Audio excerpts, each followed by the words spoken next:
This is a story simple but dramatic. A story about the men who crew our ships, the seafarers. Every seafarer will recognize in what follows something of himself. Familiar scenes, the faces of the men who share his calling, his way of life, and maybe something more. Call it a dream fulfilled. I'm Don Hollenbeck. Joseph Conrad wrote a lot of things about the sea, and among other things, he wrote this. The true peace of God begins at any spot 1,000 miles from land. And here's something else I came across the other day that interested me very much. Ever since the days of sailing ships, seafaring has drawn to it men of many different types. And yet they have one thing in common, these men. It's the quality that makes men want to live not in a city or in a town, but in the world.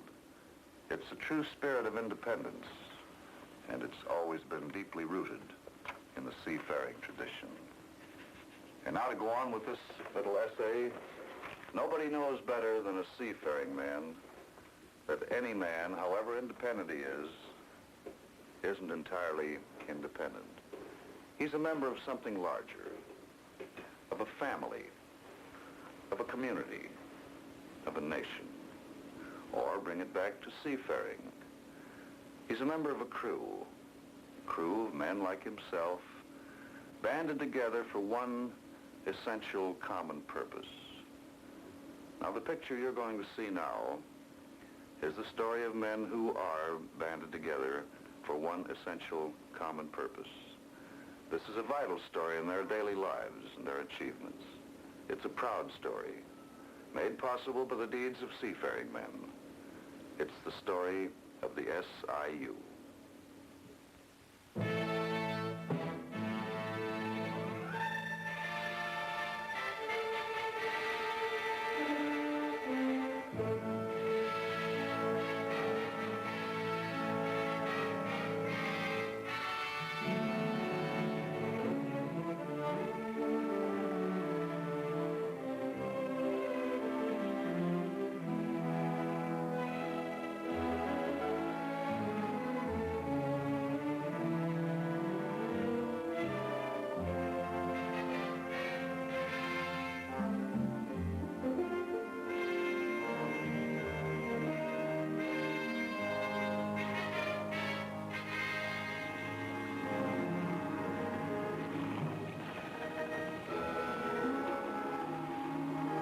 From Vancouver down the long Pacific coast, around the great curve of the Gulf of Mexico, up the rim of the Atlantic from Tampa to Halifax, in every major North American port close by the waterfront, there is a headquarters of the Seafarers International Union. This is headquarters for the SIU Atlantic and Gulf districts. More than just a building, a solidly impressive symbol of what seafarers have achieved. And like every SIU headquarters, the heart of this one is its hiring hall. Run by seafarers, for seafarers. Going coastwise, 1 second cooking bacon.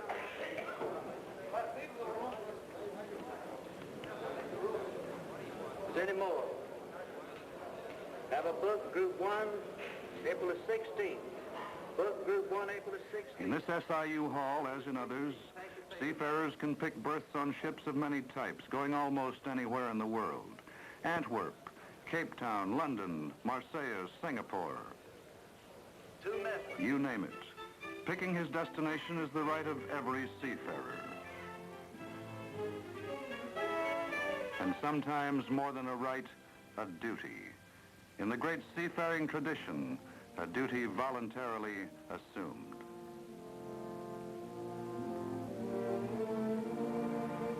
Every true seafarer respects courage.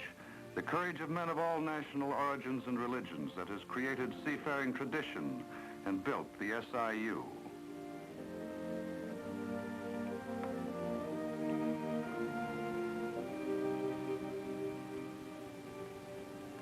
A seafarer coming ashore in any United States port no longer needs to feel cut adrift as many once did.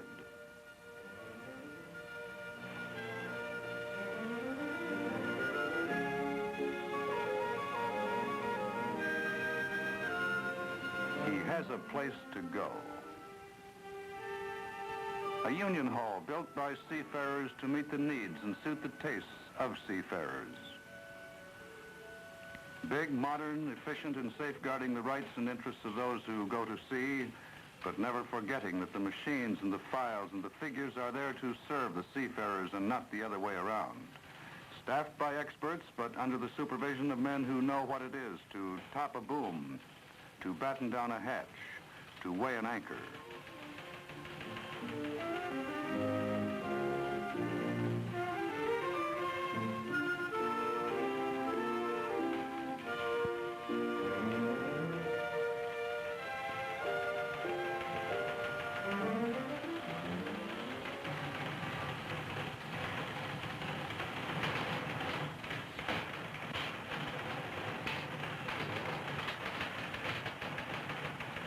Financial statements posted weekly in every port for seafarers to read. And an SIU print shop turns out regular bulletins and reports, airmailed to seafarers on SIU contracted ships around the world.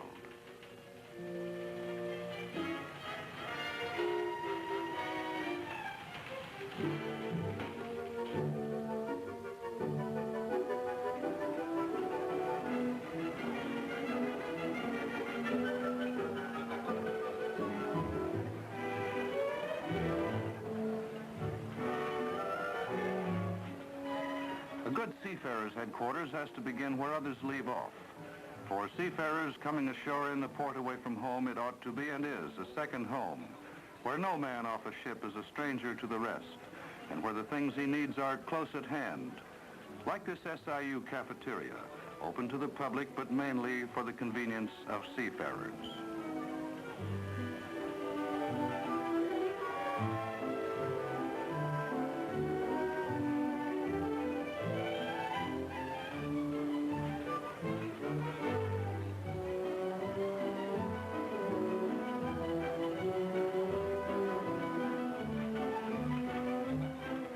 Lots of space, lots of good, inexpensive food.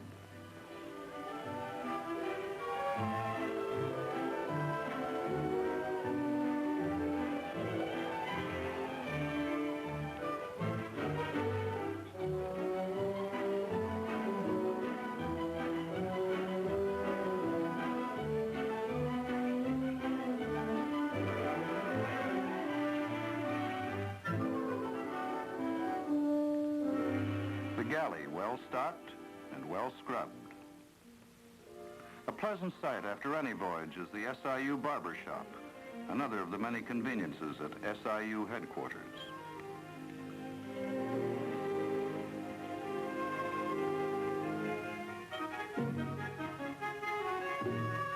The SIU Sea Chest, which meets SIU contracted ships in every U.S. port with ship and shore gear, takes orders, makes deliveries from SIU warehouses in SIU trucks, maintains this headquarters store for those ashore with some refitting to do.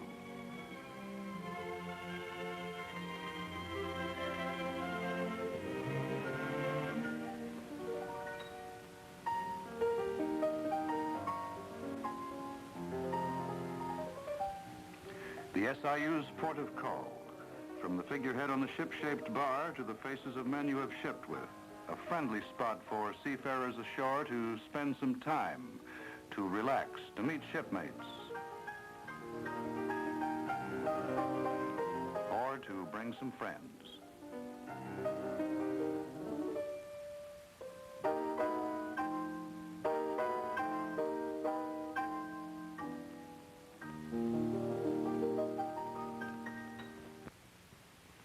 But the hiring hall, through which every job on every SIU ship in port is filled, is the center of it all.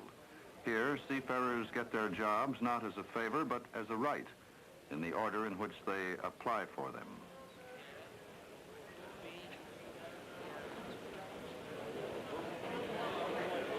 When a seafarer registers for a berth, he gets a registration card. The card, filled out right in front of him, is stamped with a number, marked with the date of his application. Then this information, name, job classification, date and number, is typed onto a list which is posted in full view.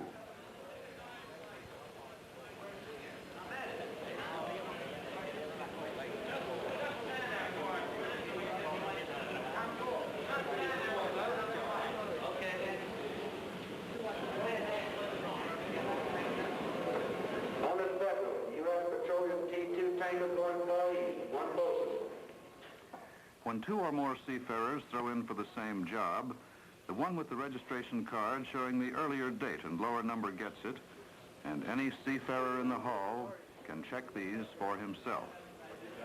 Have 3 votes, 3-1. Labor Day, April the 22nd. Book Group 1, April the 22nd. April the 22nd. What's more, a seafarer can pass up a berth because he would rather work another type of ship, or one headed for his favorite ports without losing his place on top of the list.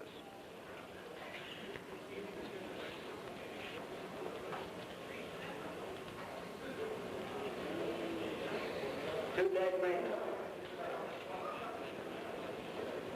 Maxine, you want to stay over there?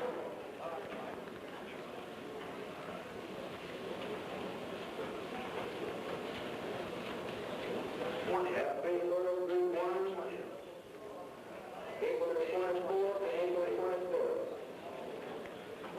Book Group 1, April the 23rd.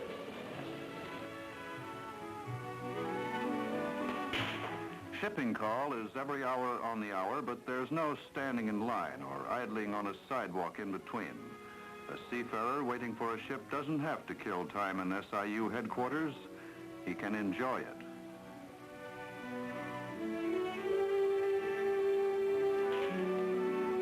He can shoot a game of pool.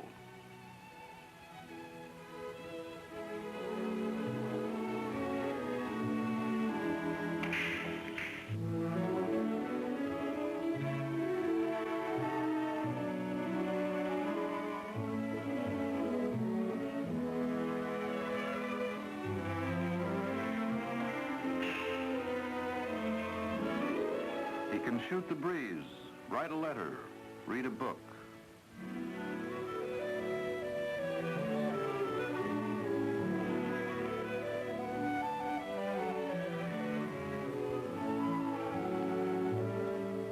Or play some cards.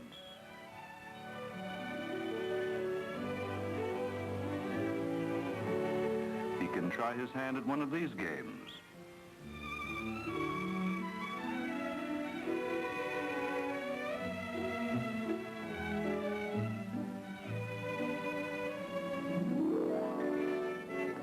Or take a look at works of art by fellow seafarers, carvings and paintings done aboard ship.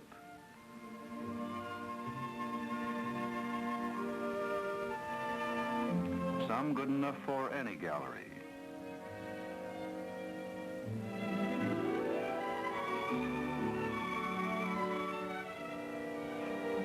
And for those staying ashore a while, there's an SIU school. Well, we've pretty much covered that subject. All of us have had our say, and we come to the next question. That is, what does a union mean to you? George. I'd say protection on the job, security. It means the boss can't shove me around. Anyone else? Benny? The big thing is higher take-home pay, that overtime along with the penalty pay buys a load of groceries. Any other ideas? Yes, Paul. I look at it this way. I see other guys doing things together. I want to be part of it. Being part of his group, the SIU provides benefits of many kinds to the seafarer and his family when he is likely to need them most. All of them financed by company contributions required by SIU contracts and costing seafarers not a cent. You can sum these benefits up in one word: security. The security seafarers gain by working together in their common interests.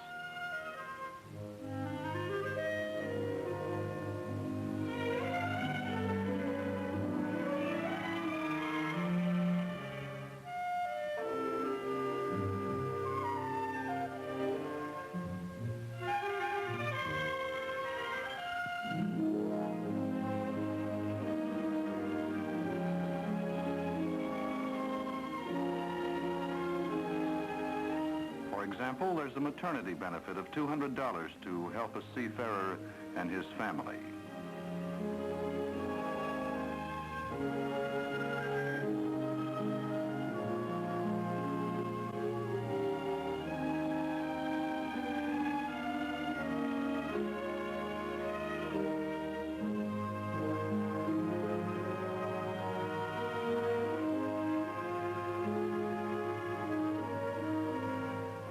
$25 bond for baby. And later on, the children of seafarers have a chance at SIU college scholarships. Seafarers become eligible for vacation pay after every 90 days they have worked.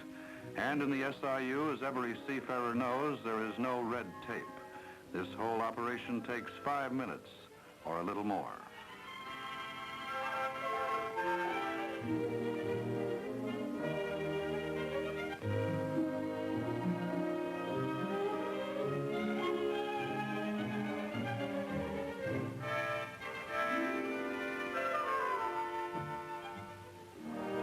The SIU never loses sight of the fact that it exists to serve its seafaring members in every way it can, wherever they may be. That is why Seafarers created the SIU.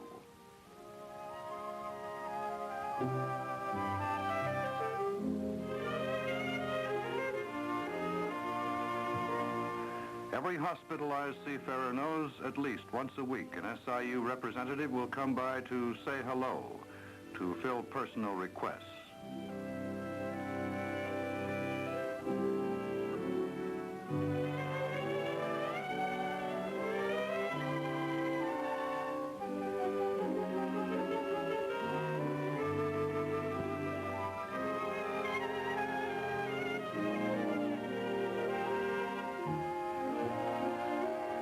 And pay the SIU's weekly hospital benefit of $15 in cash.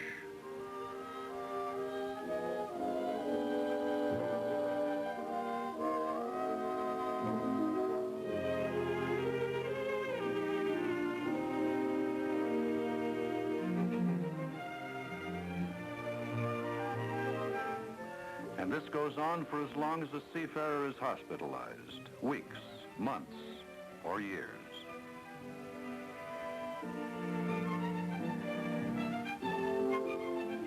For disabled seafarers or those too old to go to sea, the SIU weekly disability benefit of $25 comes in handy. Seafarers' gains through the SIU have been won step by step in victories on ships of Isthmian, Cities Service, and other lines, through the solidarity of seafarers themselves, backed by the SIU. Of one SIU victory in a major tanker fleet, the Senate committee said, "It is amazing that any union could survive this heavily financed, lawyer-led attack."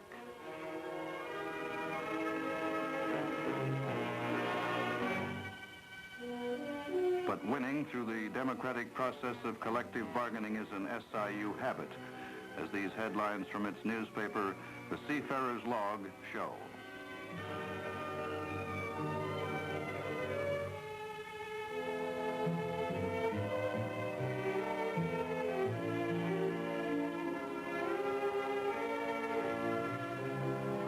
The Seafarers' Log, often called the country's best labor paper, is airmailed to SIU ships everywhere, keeping seafarers informed of SIU progress. Progress such as this: shipping lines under contract up from 8 to 84. SIU assets up from less than $100,000 to close to $3 million. Cash benefits to seafarers now running into millions.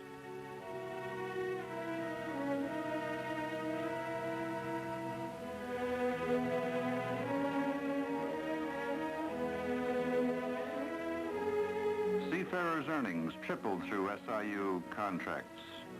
Impressive, isn't it?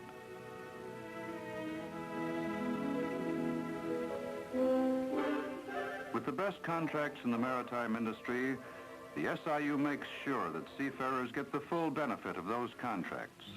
An SIU representative goes aboard all incoming ships to represent the crew in ironing out all grievances, claims, and disputes before the payoff.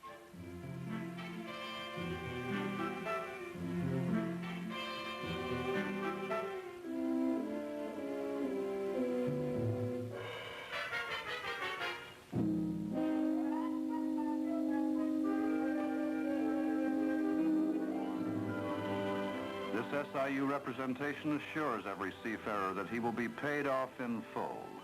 A seafarers' union, in doing its job, must meet and service its members aboard ship.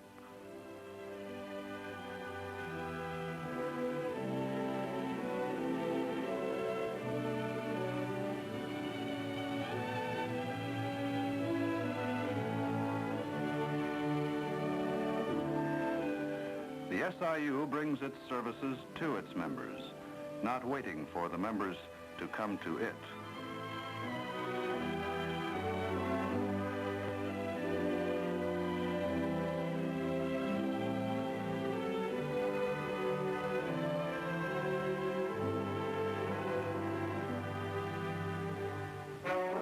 Working on board ship, every seafarer knows that his job, his rights on his job, and his rights and interests ashore are fully protected through his cooperation with other seafarers, not only in his crew, but in his union.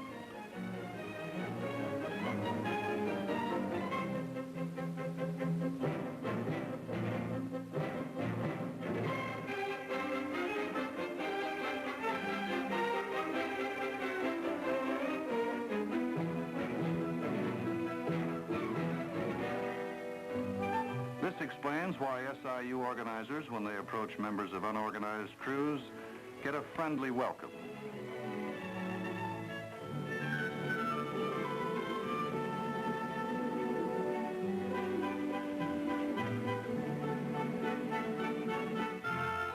And real cooperation in providing SIU support for those who want the benefits of SIU membership. Membership in a union that represents seafarers effectively because it is controlled by seafarers in the democratic way. All officers of the SIU are elected. No one can be a candidate for SIU office unless he has spent at least 3 years at sea, a guarantee that he will understand seafarers' problems. On ship and on shore, all SIU policies are decided by the majority vote of seafarers, with plenty of time for discussion. Every SIU meeting begins with a statement reminding seafarers of the rights guaranteed them in the SIU Constitution, calling on them to exercise those rights. The right of any seafarer to nominate himself or any other seafarer as a meeting officer or to any committee.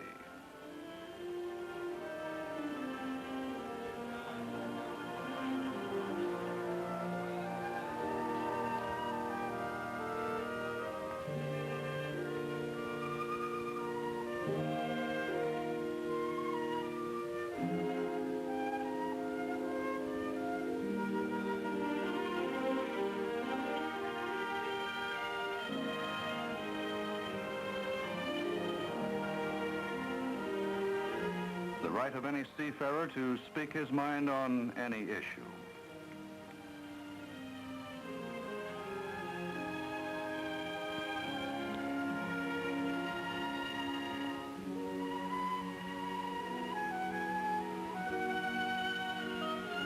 The right to vote on every issue.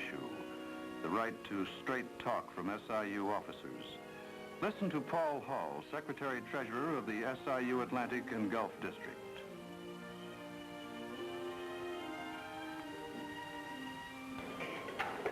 Brother Chairman, officers of the meeting, fellow seafarers, you have heard in the previous part of this meeting, our organizer makes the report that we have petitioned a very large unorganized company for the purpose of representing their employees for collective bargaining reasons. You know as I do that the seamen in that particular company are going to vote in our favor. Those men are going to vote in our favor because they know what kind of a union that we are. They know the things that we represent. They know the things that we want to do. They know, for example, that in this union we have the most fair, democratic system of hiring ever known to any American industry.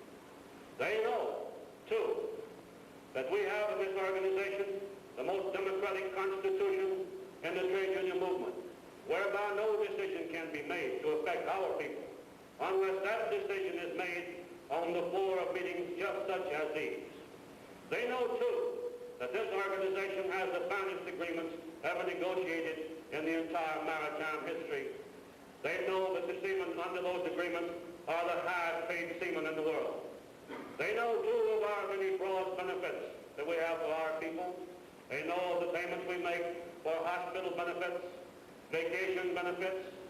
They know, too, of the disability, regardless of age. When you can't work in this organization, you are put on a pension so that you will be taken care of. They know of the death benefits. They know of the maternity benefits. They know, too, of the fact that we have scholarship benefits. The men in that particular fleet also realize that we have a tremendous economic strength here, an economic strength that enables us to be protected against the boss if such need arises. They know, too, that while we do possess such large economic strength, that we do not abuse that strength. The SIU's economic strength, used effectively but without abuse, has meant much to seafarers. Security, a higher standard of living, a position of respect in their communities.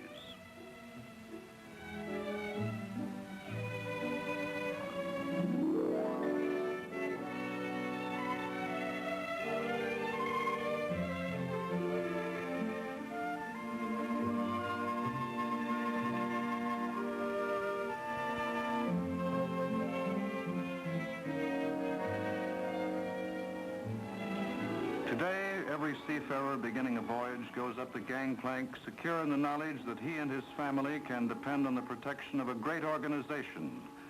An organization the seafarers themselves, with their own intelligence and effort, have brought into being.